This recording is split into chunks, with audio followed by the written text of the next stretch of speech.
পরিশ্রম যদি তুমি করো তাহলে জিপে পাইপ তোমাকে আব্বা ডাকতে বাধ্য। কি বললাম? যে পরিশ্রম যদি তুমি করো তাহলে জিপে পাইপ তোমাকে আব্বা ডাকতে বাধ্য। বুঝছো কি? ওইটা ছিল আমার মূল কথা। কারণ কি জানো, তুমি যদি পরিশ্রম করো তাহলে তুমি বিশ্ব জয় করতে পারবা। এ প্লাস তো কোনো টুকনো বিষয়, একটা টুরি মারি এ প্লাস পাওয়া যাবে। বুঝছো কি? যদি পরিশ্রম করো, এটা ছিল ব্যাপারটা এরকম।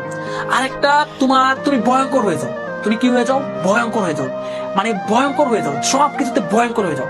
তোমাকে দেখে মানুষ ভয় পায়, এরকম হয়ে যাও।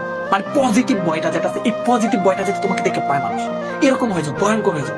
মানুষ যাতে দেখে বলে যে ওই পড়াশোনা করে, এরকম ভয়ঙ্কর হয়ে যাও। কারণ হচ্ছে পরিশ্রম করার জন্য কোনো যোগ্যতা লাগে না। বুঝছো?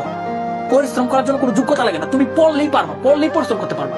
মানে পরিশ্রম তুমি যত বেশি ইচ্ছা তত বেশি করতে পারো। শরীরের নাম মহাশয়, যত সভা ততই পারে। শরীরের নাম মহাশয়, যত সভা তত। তুমি যদি শরীরকে আরাম দাও, শরীর আরাম পাবে। তুমি যদি শরীরকে কষ্ট দাও, তাহলে শরীর এটা মানায় নিতে বাধ্য। বুঝছো কি? তো